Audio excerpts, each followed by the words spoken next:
dan akhlak seorang muslim yang disebut yang telah dinukilkan di dalam ayat-ayat Al-Quran. Maknanya akhlak-akhlak yang mulia itu amat besar nilainya, sehingga ia menjadi sebutan di dalam Al-Quran. Di antara arahan-arahan Al-Quran ialah yang pertama firman Allah Ta'ala, وَلَمَنْ صَبَرَ وَغَفَرَ إِنَّ ذَلِكَ لَمِنْ عَظْمِ الْأُمُورِ. Tetapi orang-orang yang bersabar dan memaafkan, sesungguhnya perbuatan itu yang demikian termasuk hal-hal yang diutamakan. Maknanya Al-Quran mengiktiraf orang-orang yang mempunyai sifat sabar dan sifat memaafkan. Bila Allah telah sebut, dia merupakan sifat keutamaan. Bahkan Allah telah sebut juga kecintaan dia pada sifat-sifat ini. Ya, innallaha yuhibbus sabirin. Allah Ta'ala cinta pada orang yang sabar. Bila Allah Ta'ala cinta pada yang sabar, maknanya sifat sabar itu memiliki keistimewaan di sisi Allah. Barang siapa yang ada sifat sabar, dia mendapat keistimewaan di sisi Allah. Kita menjadi golongan yang istimewa. Sudah pasti orang yang istimewa akan diberi anugerah yang besar, keampunan ataupun syurga ataupun rahmat daripada Allah Subhanahu wa Ta'ala. Jadi Allah Ta'ala sebut bagi siapa yang bersabar dan memaafkan. Dua ni benda yang susah belaka. Nak sabar bukan benda mudah. Nak maafkan orang lagi benda yang susah. Ya, susah. Setakat orang buat sikit-sikit hal lagi yang dilanggar, kereta kita dia lalu, dia maaf, tak ada maaf. Ya, habis nama kita ni disebar-sebarkan, disebut tentang buruk. Orang ubat kita, orang fitnah, kita sabar. Susah nak sabar. Ya, bahkan orang sihir kita, sampai kita di seluruh tubuh lumpuh ataupun dalam keadaan yang sakit berbulan-bulan sampai makan tahu, kemudian dia datang minta maaf, agak mudah tak maaf. Dia orang yang azmil umur, orang yang buat tu dia mempunyai keutamaan, keasaman yang hebat. Ya, itu termasuk hal-hal yang diutamakan. Suatu benda yang diiktiraf oleh Allah sebagai suatu yang utama, yang merupakan satu yang tinggi di sisi Allah Subhanahu wa Ta'ala. Sabar kita belajar terbahagi pada 3 sabar. Pertama, sabar kepada ketaatan. Sabar dan buat taat susah.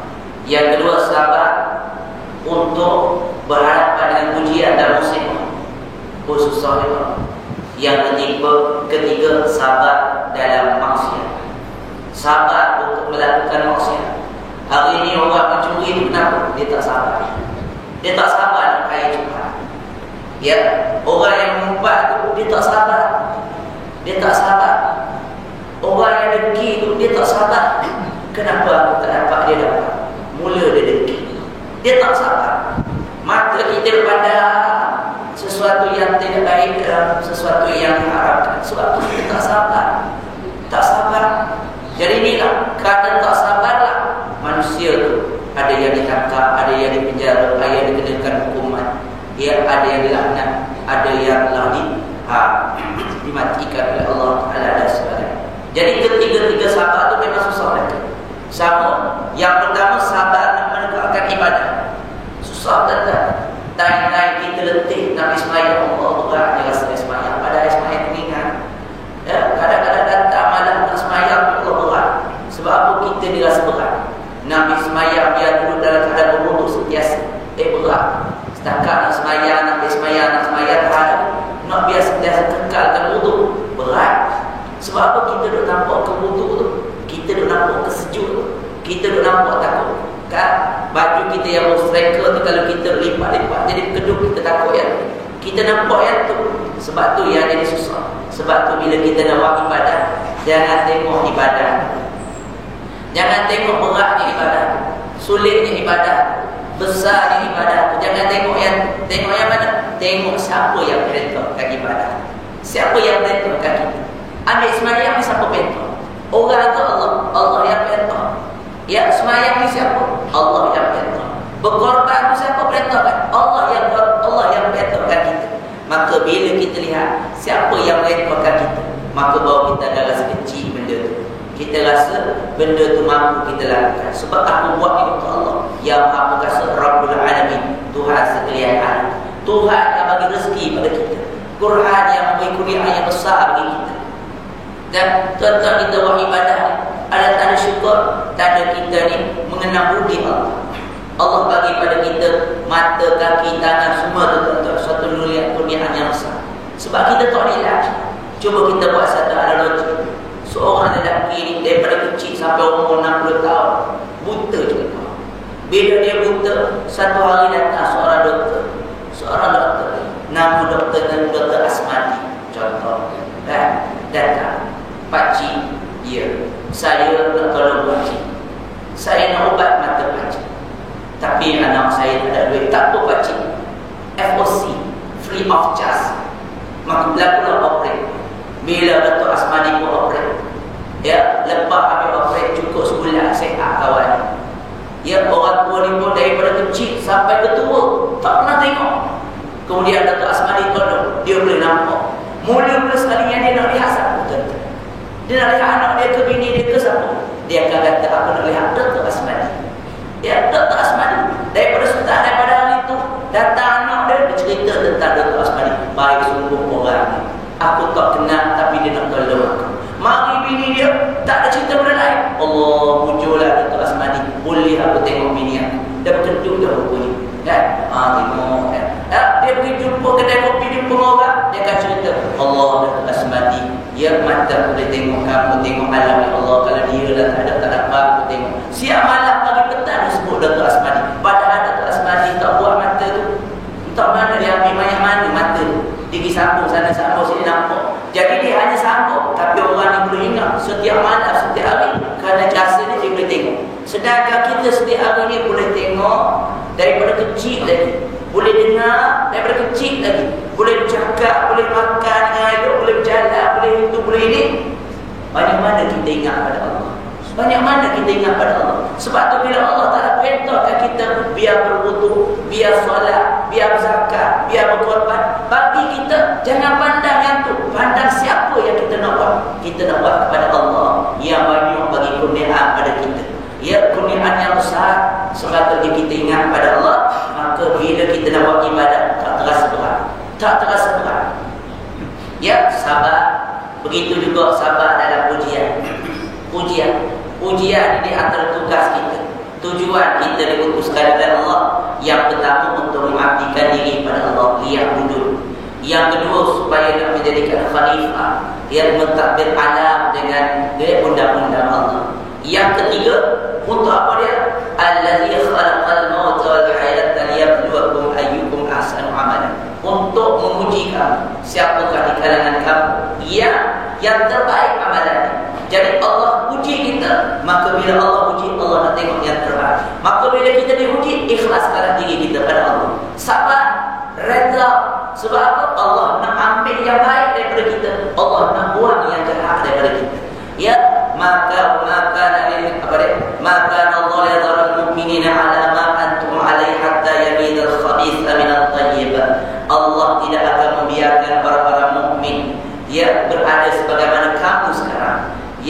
Malaikat Allah akan pisahkan, Allah akan bezakan yamidal khabitha minat tayyibah. Allah akan bezakan di antara yang buruk dengan yang baik. Dalam hati kita ni ada benda buruk, ada benda kotor, ada benda baik. Allah nak buang yang kotor tu, cuci habis, biar bersih. Bila bersih, barulah kita nampak hijab. Bila bersih, barulah kita nampak kasyaf. Ilham datang, hidayah datang, taufik datang, dan bimbingan daripada Allah. Maka kita pun kenal, kita ingat pada akhirat, ingat pada dosa pahala, ingat kita hidup di sementara yang kita nak tumpuilah akhirat, nak jumpa Allah. Maka sekarang itulah kita seronok. Walau marilah hujan bersama pun kita seronok. seronok, ya, kita tenang, ya, kita tak ikut hati tapi ikut iman, ya. Jadi sebab itulah besarnya disebut di sini azmil umur, keutamaan sebab besarnya sabar ni, ya. Tapi orang yang nak sabar dia kena teguh. Allah Taala sebut Quran 2 kali sabar. Ya ayyuhallazina amanu sabiru wasabiru. Wahai orang yang beriman, sabar dan teguhkanlah kesabaran kamu.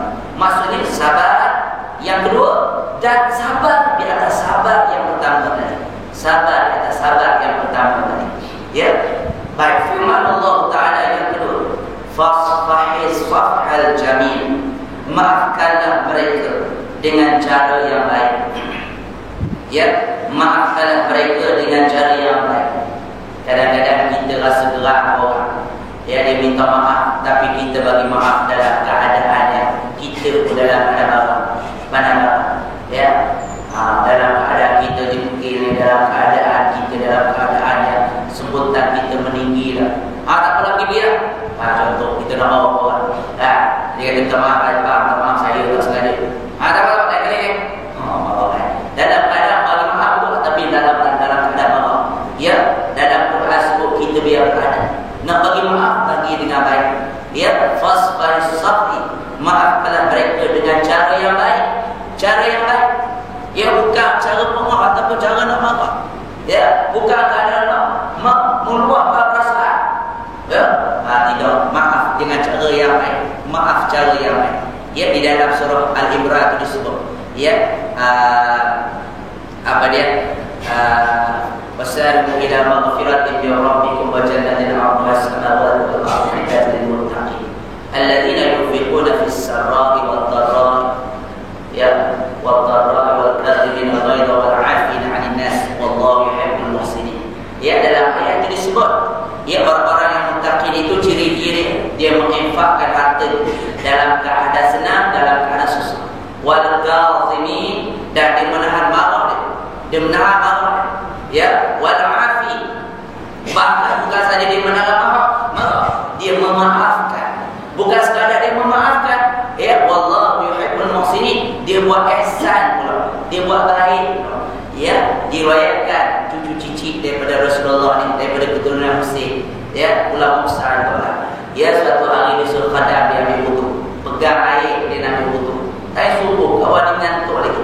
Bila ambil, kawan tu tertidur. Air ni habis dia cuba atas baju lengan. Ya, habis lengan basah. Dalam keadaan basah, mulut dia nampak. Yang kawan tu kan hamba ni, dia pandai juga Quran. Dia ada nampak Tuhan, dia nak marah, dia baca wal kadhimin. Ya, wal kadhimin al-ghaid. Ya, hendaklah kamu menahan marah. Bila ulama ni dengar Quran, kena tahan marah. Okey, aku tahan marah. Ya, aku tahan marah. Kontrol nak marah. Kontrol. Dia cakap ni. Bila dia nampak Tuhan, dia kontrol marah. Tapi masa lalu berdebar-debar. Ya, bergetar-getar dalam jiwa dia. Wal-afi. Maka aku maafkan kamu. Dia baca lagi. Wallahu yuhibbul muhsinin. Allah suka pada orang yang buat baik. Okey, aku merdekakan kamu. Bahkan dia bagi pula 1,000 dinar pada hamba dia. Ni orang yang dalam keadaan dibuat gitu, kemudian disuruh untuk menahan marah. Bahkan bukan sekadar menahan marah, ia memaafkan. Maafkan maknanya tidak simpan dalam hati. Bukan kata maaf saja, bukan, jangan simpan dalam hati sampai mereka ihsan pada orang yang buat jahat pada kita, buat tak elok pada kita. Ihsan maknanya merdekakan dan bagi ia sebahagian duit sikit. Jadi itu Islam ajar supaya kita ni buat baik walaupun orang buat silap pada kita. Itulah sifat yang besar yang bukan cara-cara hati manusia boleh buat gitu. Ya. Jadi kalau isteri kita tersilap, ya, kadang-kadang buat sesuatu yang menaikkan marah kita, mungkin sekali kita bagi maaf. Ya, begitu juga kita. Kadang-kadang kita pun ada silap, ya, dia bagi maaf. Ya, mana maaf memaafi ini adalah di antara perkara yang besar. Perkara yang besar yang boleh menundukkan keegoan. Ya, satu kes kita dengar. Saya ambil satu kes mahkamah. Ya, bila dah memang suami isteri dia memang diterasa minta nak batalkan perkahwinan. Akhir sekali itu hakim dia kata gini lah. Ya, soal saya bagi cat pada suami bekas nak ambil nak ini suami sebelum kamu berpisah. Ya, saya minta kamu bersalam-salaman, bermaaf-maafkan. Maka dia tukar hakim dia tanya isteri, betul ke kamu nak minta kasuhan? Ya, ya tuan hakim, saya dah tak tahan dah hidup dengan dia. Saya nak minta pisah. Ya, kamu pula macam mana suami? Saya terpulang pada dia. Dia nak terpulang. Dia nak diambil. Ya, akhir sekali tu hakim dia kata gini lah, sebelum kamu berpisah, aku minta kamu bermaaf. Sebab lepas ni tak boleh dah sentuh dah. Ya, maka turun isteri. Bila turun pergi jumpa suami dia. Ya, dia pun kata apa? Selama hidup saya dengan abang, saya minta maaf. Halal segala rezeki saya.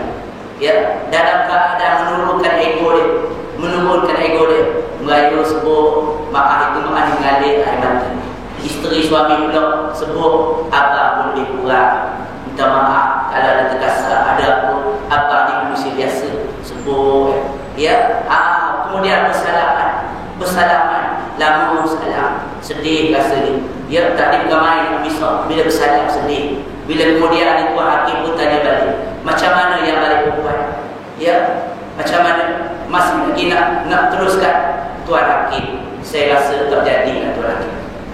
Ya, tak jadi nak berpisah. Sebab apa? Dua kes ini boleh diambil pengajaran. Yang pertama, ada soal maaf memaafi. Yang jadi kita bertekak, yang jadi kita berpisah, yang jadi kita hidup bertahan sebab antara satu sama lain tidak ada perasaan nak menurunkan ego. Semua nak tunjuk dia betul. Aku betul. Tadi pula aku betul. Jadi kalau kita nak sebut kita betul, orang tu betul, dia betul, akhir sekali tidak mahu menundukkan keegoan masing-masing. Maka susah nak ngalah. Ya, kita kena sentiasa memaafkan. Ya, bila Rasulullah lewat balik, Rasulullah tidur kat pintu. Aisyah tidur pula dalam rumah dalam keadaan tak terjaga. Bila Aisyah tersedar, dia rasa sebelah dia tak ada. Rasulullah kata Rasulullah tidur kat pintu lah. Dia cepat-cepat buka pintu. Bila buka pintu saja, cepat-cepat dia kata, ya Rasulullah, aku minta maaf. Rasulullah terjaga tu, ya Aisyah, aku minta maaf. Sama-sama minta maaf. Ya, sama-sama minta maaf. Kalau kita masa ni nak fikir tidur macam apa kan? Tutup dah sampai pecah itu kapan mau? Kalau kita masa ni lah hitam, kan? Masa ni lah kita nak bawa bini kita tidur macam apa benda, kan? Tapi oleh kerana sifat memaafkan, Rasulullah minta maaf, Aisyah minta maaf. Ada timbul tak masalah nak marah? Ada timbul tak masalah nak menekik dan sebagainya? Tak ada tu. Yang jadi kita tegak ni sama-sama nak aku betul, dia yang hidup mati. Yang dia pula aku betul, yang dia tu balik lewat aku. Elok-elok dah balik di sini kena kopi dulu, tengok bola dulu, Wesley dulu, yang kita dulu sorak. Boleh tu. Akhir sekali berbalik. Jadi sebab itulah memaafkan itu amat penting dalam penyelesaian.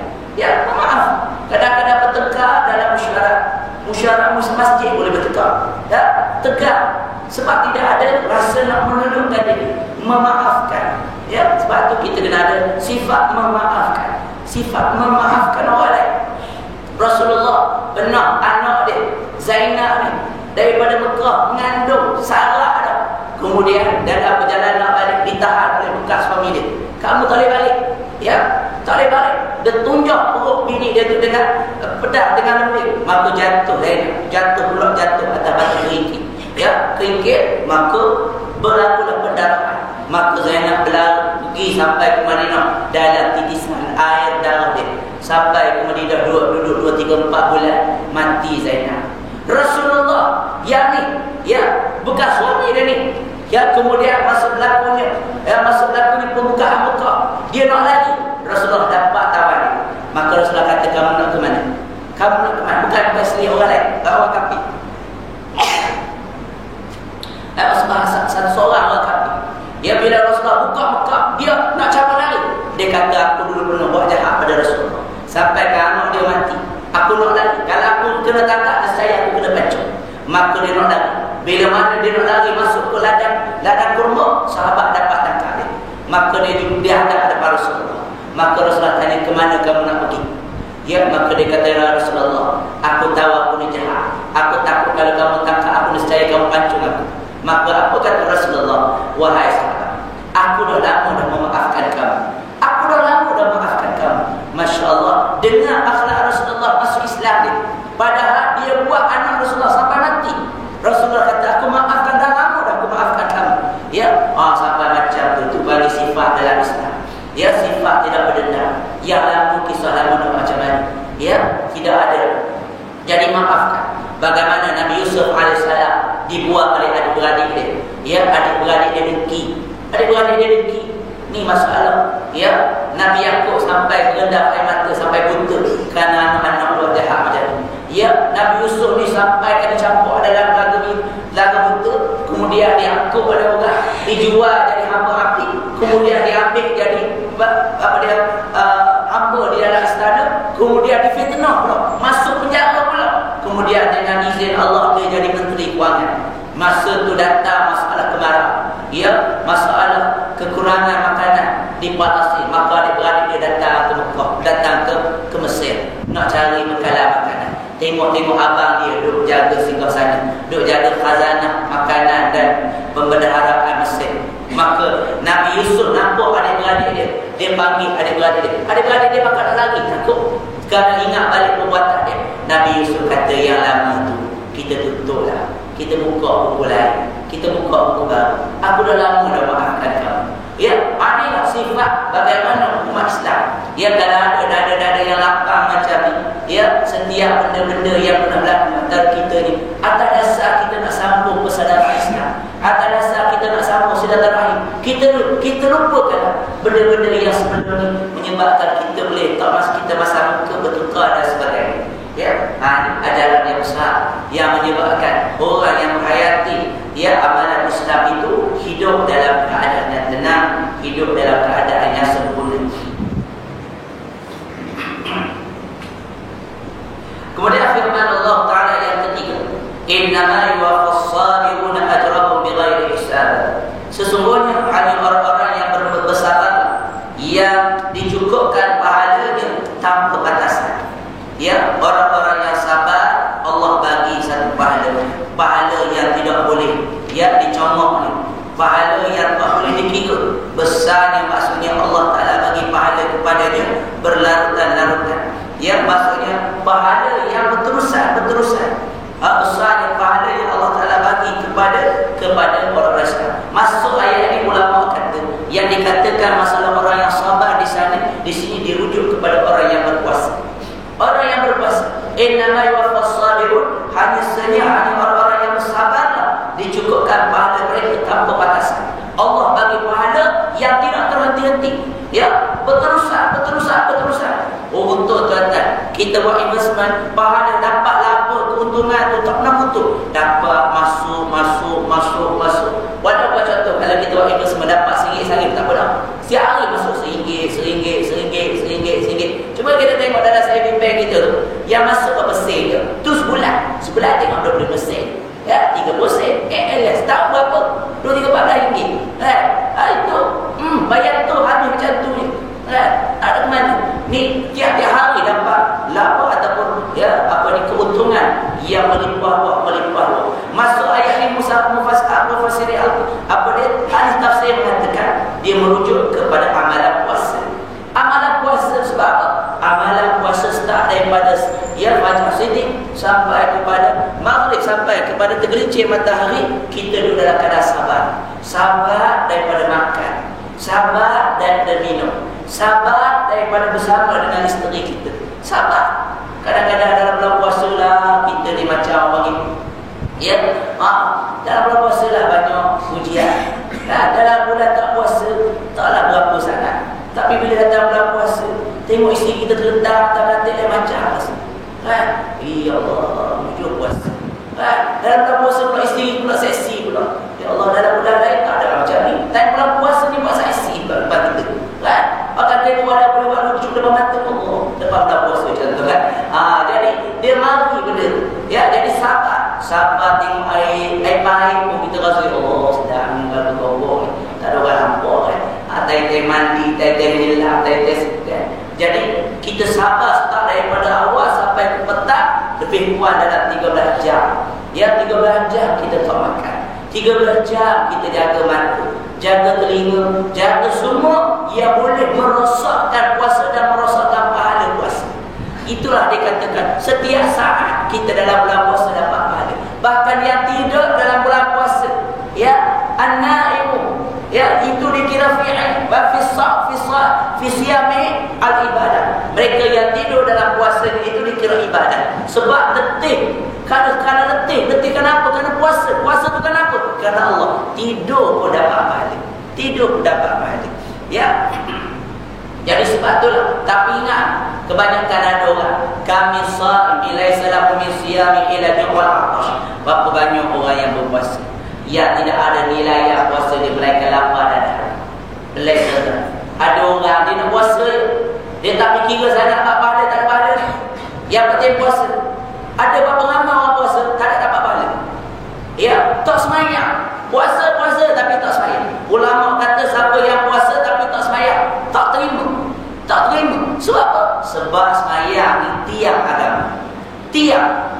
Ya, tuan-tuan ni tiang. Ya, macam mana nak letak atap ni? Ya, kalau tak ada tiang. Tak boleh.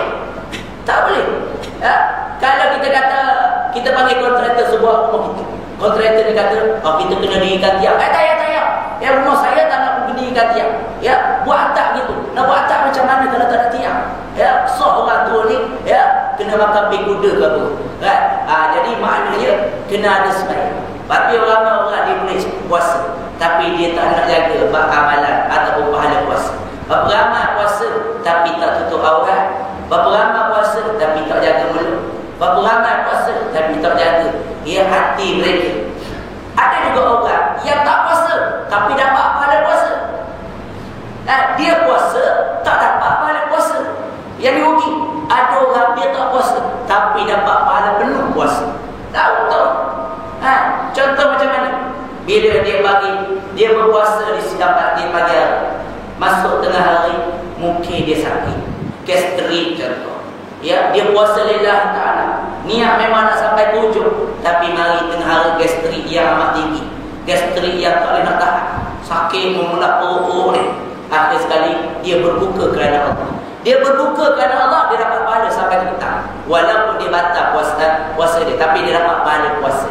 Orang perempuan kita puasa daripada pagi puasa, tengah hari duk siang ikan tu, ya, petang duk buat kuih tu, budak-budak duk main mengecup bola tu, bom bola ke apa kan, bom bola kan, meletup bom bola sekarang bukannya macam dulu semua orang bila meletup dulu kuat bunyi, bom, boleh bunyi yang kawan duk siang ikan ni, periuk gitu.